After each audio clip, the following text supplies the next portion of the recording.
Hola, ¿qué tal? ¿Cómo están? Espero que estén muy bien. Bienvenidas y bienvenidos a este canal de cine y literatura. Y hoy nos vamos a ocupar de la novela Lolita y, por supuesto, de la adaptación que va a hacer Stanley Kubrick en 1962. Pero como sabemos que Kubrick hizo 13 películas, de las cuales 11 están basadas en textos literarios, y Lolita creo que es tal vez o una de las mejores, o tal vez la mejor novela que va a adaptar Kubrick, desde el punto de vista de la calidad literaria y de un montón de cuestiones más, me parece que vale la pena que le dediquemos unas palabras, ¿sí?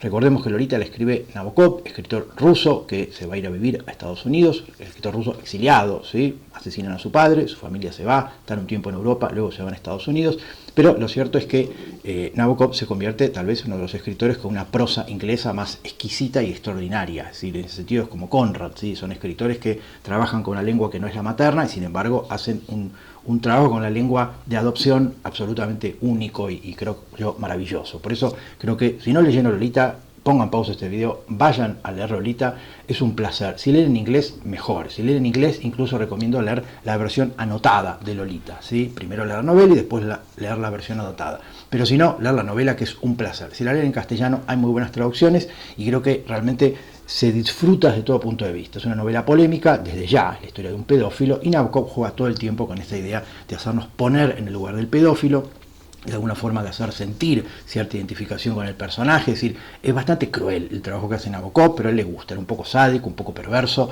y me parece que le gustaba jugar con mover al lector y provocarlo un poco desde el punto de vista del lugar moral en el cual se para al leer sus textos, ¿no? O sea que me parece en ese sentido uno ya tiene que conocer cómo es Nabokov, cómo escribe Nabokov, creo que son los escritores, de los novelistas más interesantes del siglo XX, tiene algunas obras maestras absolutas, digo, Lolita es otra, Pálido Fuego, ¿no? La verdadera vida de Sebastian Knight, Ada o el Ardor, son extraordinarias, y me parece que Lolita es una novela que exige también un tiempo interesante para, no solamente para leerla, sino pues para analizarla y demás, porque al igual que la película tiene un montón de cosas que creo que valen la pena.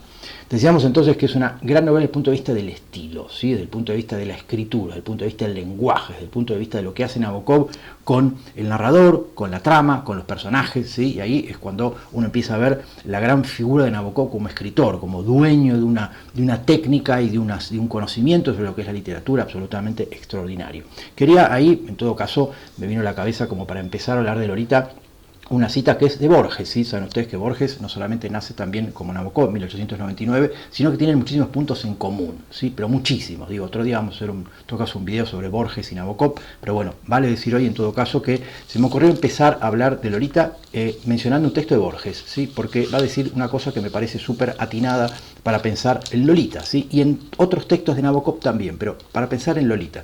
Y va a decir lo siguiente, Borges. Vamos a leer el comienzo de Tlön Uqbar Orbis Tertius, ¿sí? Cuento que está en Ficciones, y que el primer cuento de Ficciones, y que va a decir así, ¿sí? Va a decir que Bioy está con el personaje de Bioy, está junto al personaje de Borges, y van a decir lo siguiente, que es los de Mora, una vasta polémica sobre la ejecución de una novela en primera persona, cuyo narrador omitiera o desfigurara los hechos e incurriera en diversas contradicciones que permitieran a unos pocos lectores, a muy pocos lectores, la adivinación de una realidad atroz o banal.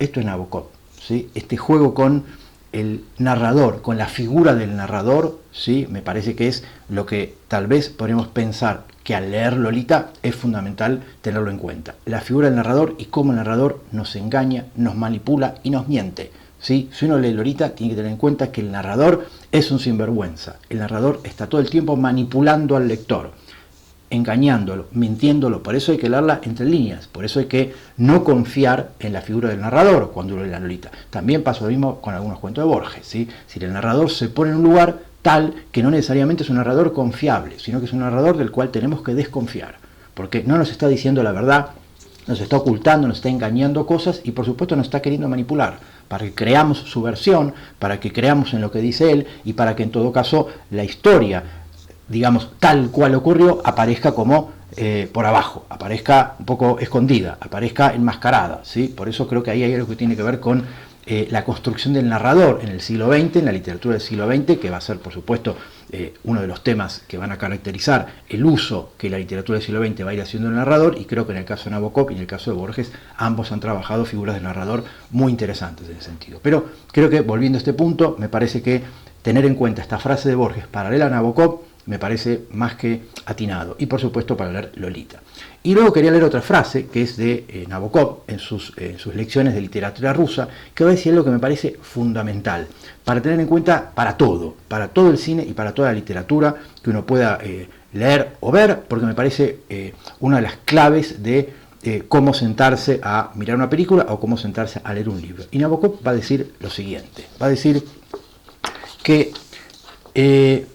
dice, el lector admirable, el buen lector, dice, no se identifica con el chico ni con la chica del libro, sino que se identifica con la mente que ideó y compuso ese libro. Anoten esto porque yo creo que es fundamental, ¿sí? No es que uno se enamore del personaje femenino o del personaje masculino y padezca y sufra con el personaje, que no está mal que uno lo haga, ¿sí? Uno puede emocionarse y llorar hasta lágrimas con lo que le pasa al personaje, no está mal.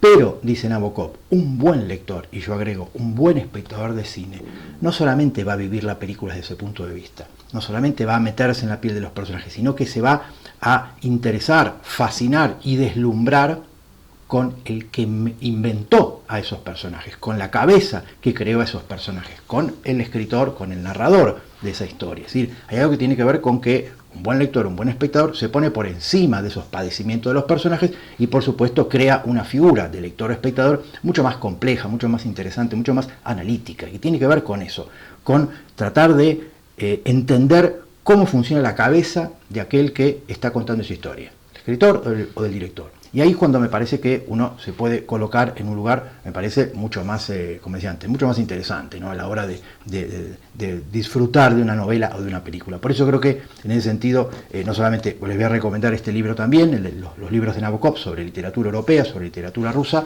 sino por las reflexiones que él va haciendo, además de sobre las obras de otros escritores, sobre el trabajo de escritor, ¿no? O sea que me parece que es importante. Y después, para entrar ya en lo que tiene que ver con Lolita, pensar ciertas cuestiones, ¿sí? Como por ejemplo lo que tiene que ver con la importancia que tiene para Nabokov, la obsesión de Nabokov con esto de narrar determinadas historias y trabajar con ciertos temas obsesivos que se van repitiendo de novela a novela y que aparecen a modo de leitmotivs, es decir, de alguna forma vamos a ver cómo en la novela de Nabokov él va repitiendo ciertos temas, lo mismo va a hacer Kubrick después y por supuesto va a ir repitiéndolos a medida que va pasando de novela a novela. Y tal vez el tema de Lolita, que es el tema del pedófilo, el tema de este señor, de este Humbert, un hombre en sus 40 y tantos años, que se obsesiona, ¿sí? No podemos decir enamorar porque en esta novela no va por ese lado, al menos al principio, tal vez al final de la novela podemos pensar en que hay algo que se parece un poquito al amor, que es algo que va a tener que cambiar Kubrick para poder hacer esa película en los años 60, va a tener que jugar con así como una especie de cambio de género, ¿sí? Hacer que el personaje se enamore casi del principio, porque la figura del pedófilo desde ya en Hollywood no hubiera pasado el filtro y la censura. Pero Nabokov va a jugar desde otro lugar, por eso la novela estuvo prohibida, va a estar prohibida tanto tiempo, porque efectivamente nos pone en un lugar bastante incómodo. Pero hay que pensar que no era la primera vez que Nabokov se obsesionaba con este tema. Nabokov ya había hablado de niñas menores de edad, por supuesto, con, como él va a llamar, con la capacidad de seducir a adultos, con una autoconciencia de la propia capacidad de seducción muy grandes, que Nabokov va a llamar ninfulas, en muchísimas novelas anteriores. ¿Sí? Nabokov venía hablando de esto una y otra vez, por eso se vuelve aún más polémico, ¿sí? Y voy a leer 3 ejemplos para que veamos cómo Nabokov va construyendo esto que tiene que ver con el personaje de la ninfula, insisto, polémico hoy en día por el tema de la menor de edad, por el tema de la relación y vinculación con un adulto, pero bueno, forma parte de la obra de Nabokov y forma parte, creo, de la obra de unos escritores más interesantes del siglo XX, por eso creo que no está mal pensarlos de ese lugar, de cómo lo trabaja en la literatura, ¿sí?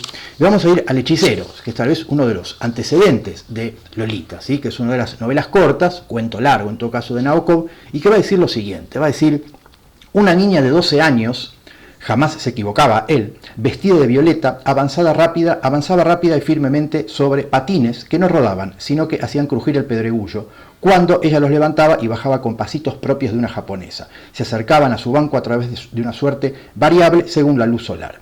Subsiguientemente, a él le pareció de inmediato, en ese mismo momento, había logrado apreciarle apreciarla de la cabeza a los pies, la vivacidad de los bucles rojizos, el brillo de los grandes ojos de un mirar levemente perdido, que de algún modo sugerían traslúcidas grosellas, el cutis fresco y gracioso, la boca rosada, ligeramente abierta, de manera tal que los dos dientes del centro descansaban sobre la protuberancia del labio inferior, el tono veraniego de los brazos desnudos con el vello fino, como de zorro, sobre el antebrazo, la ternura indistinta del pecho aún liso, aunque no del todo, la manera en que se movían los pliegues de la falda, con sus sucintas y suaves concavidades, la esbeltez y el color de sus despreocupadas piernas, las burdas correas de los patines. O sea, esta idea del adulto obsesionado con una niña de 12 años arranca ya tiempo atrás, ¿sí? Pasemos a Risa en la oscuridad, otra novela de Nabokov, que va a decir lo siguiente. Le bastó un año más para convertirse en una muchacha muy guapa, que solía lucir un vestido rojo, de falda corta y que estaba loca por el cine. Cuando apenas tenía 16 años, se hizo amiga de la chica que trabajaba como dependienta en la pequeña papelería de la esquina. La hermana de esta chica ya se ganaba bien la vida trabajando como modelo de artistas. Así que a Margot le dio por soñar en llegar a ser una modelo como ella y después estrella de cine. El paso de una cosa a la otra le parecía de lo más simple. Allí estaba el firmamento, listo para recibir a una estrella como ella. Más o menos por la misma época aprendió a bailar y de vez en cuando iba con la dependienta del Salón de Baile del Paraíso, donde hombres ya maduros le hicieron proposiciones muy explícitas a los sones estridentes y quejumbrosos de una orquesta de jazz. Sí, por eso digo, como ven, evidentemente esta idea es reiterativa. Nabokov vuelve una y otra vez sobre esta idea de menores de edad que se vinculan, que tienen relaciones, que son seducidas y abusadas, ¿por qué no?, por hombres adultos. Vamos a leer un tercer ejemplo, que es de Ada o El Ardor, creo que es una de las grandes obras maestras de Nabokov, junto con Lolita, y que también va a decir lo siguiente, ¿sí? Va a decir, era verdaderamente bonita a los 12 años, y él tendría alguna vez ganas de acariciarla verdaderamente. Su cabello negro le caía en cascada sobre la clavícula izquierda y su modo de sacudir la cabeza para echarla hacia atrás y el hoyuelo de su mejilla pálida pertenecía a ese tipo de revelaciones de los que acompaña el sentimiento inmediato de una verdad reconocida. Su palidez era luz y el negro de su pelo era una noche resplandeciente. Las faldas plisadas que preferían eran cortas y le sentaban perfectamente. Sus miembros descubiertos eran tan blancos, bronceados, que la mirada que acariciaba sus pantorrillas y sus antebrazos podía seguir con ellos la pelusa oblicua y regular de su vello negro y sedoso de joven virgen. Es decir, acá 12 años. Por eso les decía que es algo que Nabokov viene trabajando desde un comienzo y que forma parte un poco de sus obsesiones, de sus temas. Cómo era Nabokov en la vida real, basta leer sus biografías para, qué sé yo, en todo caso uno ahí puede interpretar lo que quiera. Lo cierto es que desde el punto de vista de su obra literaria, sus obsesiones pasan por ahí. Y desde ya cuando llega Lolita, eso no va a ser menos, ya que va a ser efectivamente el tema de la novela. Y para empezar, tal vez primeras páginas del libro, lo que va a hacer es definir un poco esta idea que tiene que ver con las menores de edad, las niñas, que es este tema recurrente, obsesivo, que de alguna manera va a ser el tema fundamental de Lolita, y va a decir así, ¿sí? Va a decir, el lector le voy a presentar algunas consideraciones generales, ¿sí? Y va a decir, entre los límites de los 9 y los 14 años, surgen doncellas que revelan a ciertos viajeros embelesados, embrujados, 2 o más veces mayores que ellas, su verdadera naturaleza, no humana, sino ninfula, o sea, demoníaca. Propongo llamar ninfulas a estas criaturas escogidas. O sea, ahí hace, digamos, una definición de lo que es este personaje al cual tanto texto le va a dedicar. Y de ya eso es lo que vuelve, entre otras cosas, sumamente polémica la novela, por bueno, razones que evidente, ¿no? Por razones obvias. Lo que me parece es que se presenta el problema a la hora de adaptar esto al cine, es decir, el momento en que Kubrick quiere llevar esto al cine, desde ya esto no es tan fácil convertirlo en película como puede haber sido convertirlo en novela. La novela tiene un montón de elementos más, desde ya es una novela que está llena de referencias cinematográficas, todo el tiempo se está jugando con la cultura popular, todo el tiempo Nabokov está jugando con las estrellas de cine norteamericanos, con algo así como movimientos de cámara, con lentes, con acercamientos, con tamaños de planos, para recurrir a un lenguaje que le permita narrar la novela, y me parece que en ese sentido es una novela que tiene un elemento bastante cinéfilo, si quiere, pero bastante irónico, porque no deja de tomarle un poco el pelo a esta cultura, digamos, norteamericana de estrellas de cine y de revistas de cine, de famosos y de actores y actrices famosos, etc. Por lo tanto, hay algo que me parece que tiene que ver con cómo Nabokov va tomándole el pelo a la cultura norteamericana, a la cultura pop norteamericana, ¿sí? La cultura del chicle, del rock, del cine, de la ropa, todo ese tipo de cosas que, como decíamos antes, como recién llegado a Estados Unidos, a Nabokov le llama la atención, además venía de Europa, en todo caso antes venía de Rusia, le llama la atención esta forma de vida norteamericana y desde ya creo que le toma el pelo en Lolita, se burla un poco de ella y es muy crítico, ¿sí? Con esta manera de vivir, sobre todo de los jóvenes y adolescentes norteamericanos. También lo va a hacer con el resto de la gente en general, pero me parece que en principio lo que va a hacer él es hacer una especie de radiografía de la sociedad norteamericana de los años 50 y va a ser muy crítico. Decía entonces que al momento de pasar a la película, Kubrick va a tener obviamente un gran problema, que es cómo hago para llevar todo esto a la película. De ya hay toda una historia que tiene que ver con que Nabokov va a escribir una primera versión del guión, que va a ser excesivamente larga, sí va a ser un guión larguísimo, por supuesto infilmable, y Kubrick lo que va a hacer es trabajar sobre esa adaptación de Nabokov, reduciéndola hasta que quede una película más o menos de 2 horas, ¿no? Razonable. O sea que en principio tenemos esta idea de Kubrick que continuamente va a ir trabajando con escritores, con autores de las novelas que va a filmar o con terceros escritores para adaptar novelas. Por eso esta idea de Kubrick de filmar siempre textos, novelas, textos literarios escritos por otros.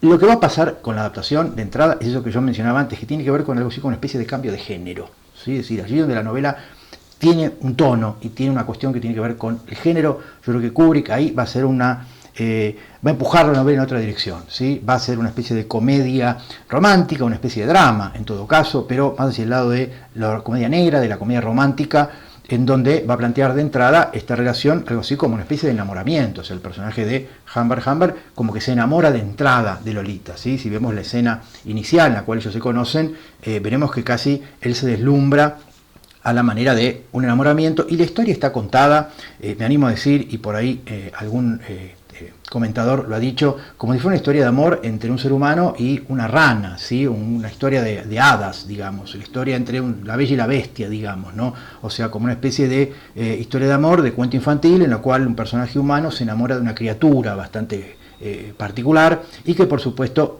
por ese tratamiento, por esa manera de tratar la historia, es que va a permitir burlar la censura y por supuesto la película va a poder estrenarse. Por lo tanto hay una serie de cuestiones que son obviamente que necesariamente tuvo que cambiar para poder hacer la película. Cuando se hace la remake, cuando se hace en todo caso la segunda adaptación, ¿sí? Con Jeremy Irons, la película por supuesto es mucho más erótica, la película tiene una carga mucho más fuerte en ese sentido, y por supuesto la naturaleza de la película es completamente distinta, más allá de que la dirige Adrian Lyne, que está a años luz de ser Kubrick. Pero lo cierto es que la segunda adaptación puede jugar un poco en esta idea de ciertos elementos que desde ya antes Kubrick no pudo hacer, ¿no? Obviamente. Por lo tanto, hay algo ahí que tiene que ver con algo que es las dificultades para, piensen ustedes que Kubrick después va a hacer Naranja Mecánica y se va a encontrar con el mismo problema, es decir, con la ultraviolencia, cómo filmar esto, es decir, sexo y violencia, dos temas siempre o durante mucho tiempo muy tabúes, cómo tratarlos en el cine, y son dos cosas que Kubrick evidentemente va recurrentemente a jugar en sus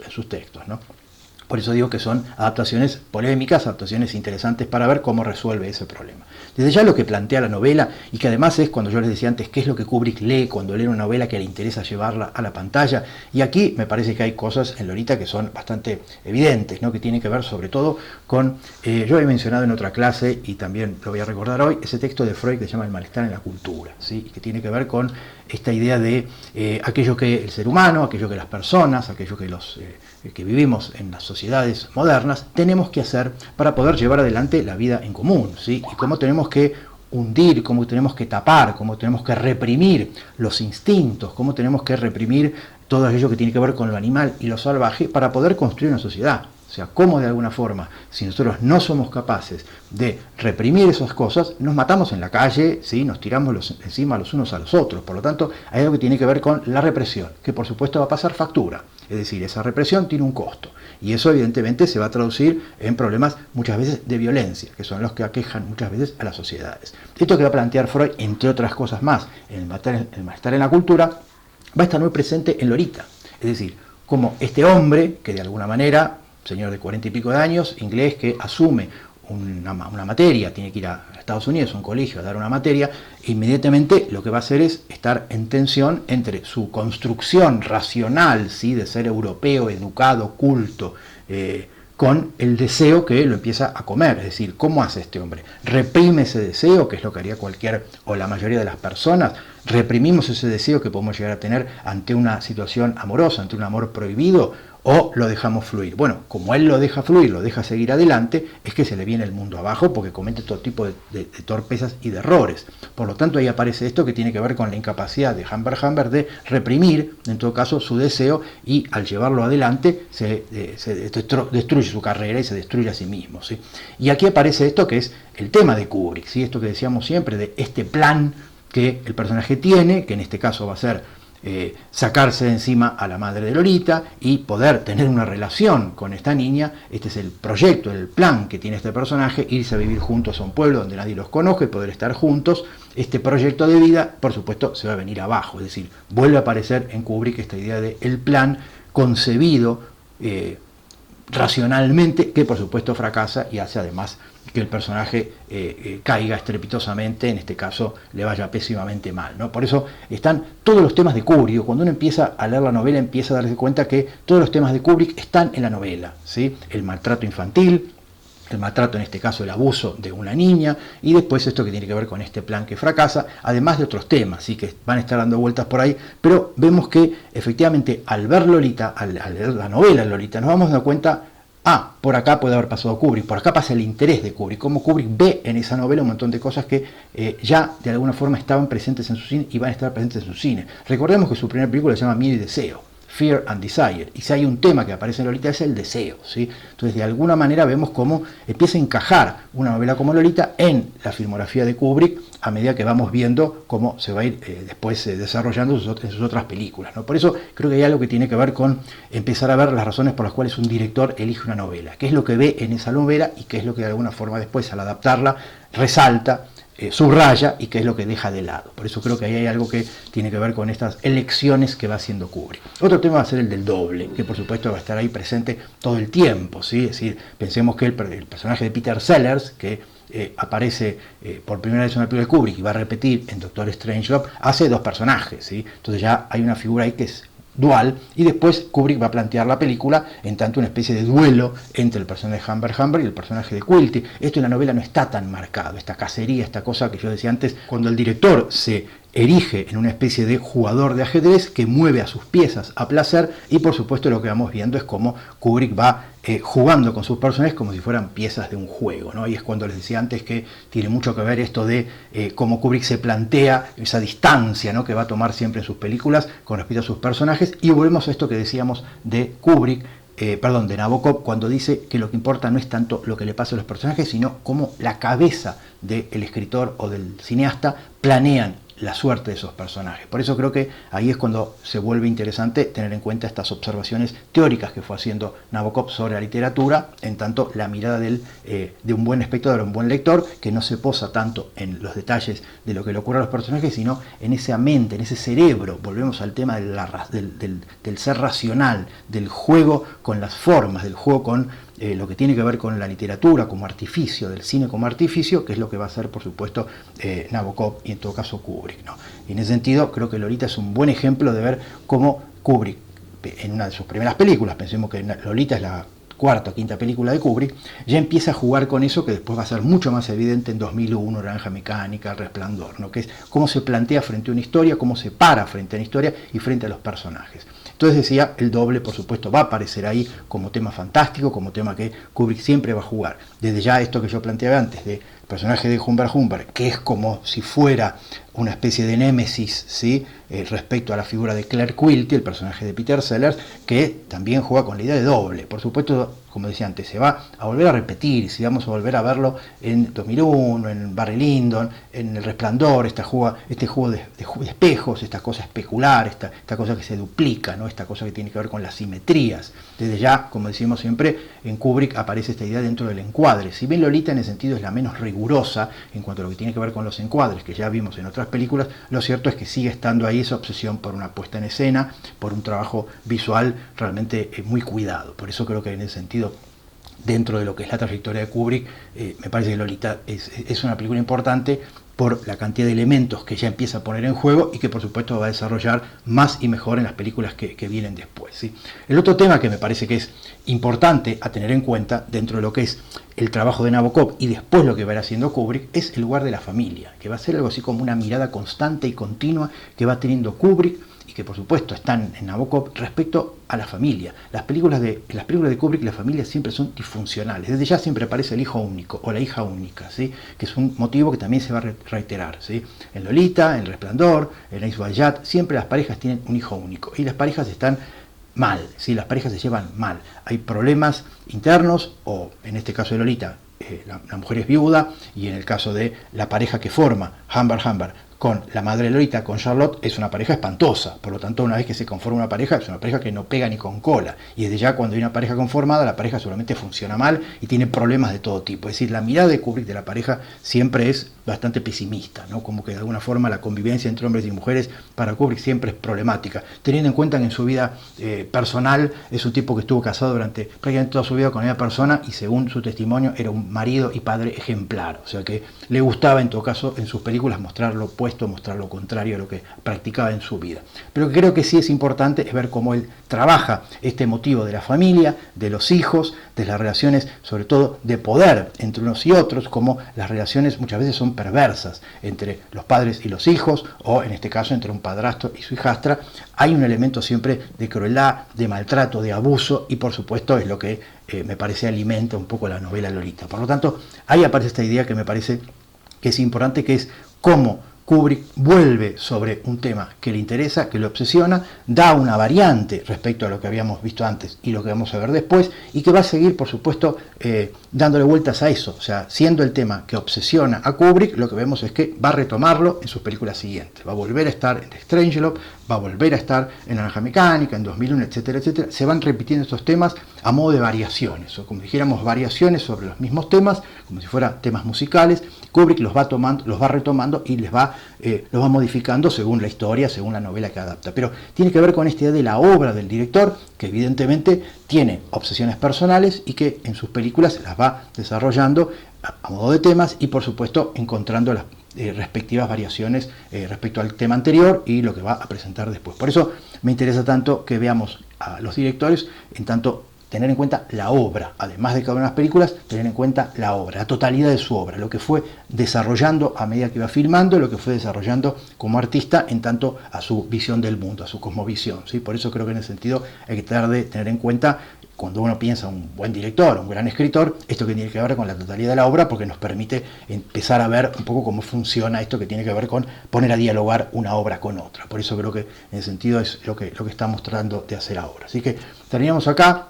Seguiremos con Kubrick, por supuesto, pero bueno, creo que nos quedan algunas cosas en todo caso por decir de Lolita, pero ya las diremos, pero bueno, creo que algo hemos podido decir. Espero que les haya resultado interesante. Desde ya, si les gusta el video, pongan me gusta, suscríbanse al canal y en todo caso, si quieren visitar la página web para saber un poquito más de mi trabajo, bienvenidos. Nos vemos la próxima, espero que estén muy bien. Chao.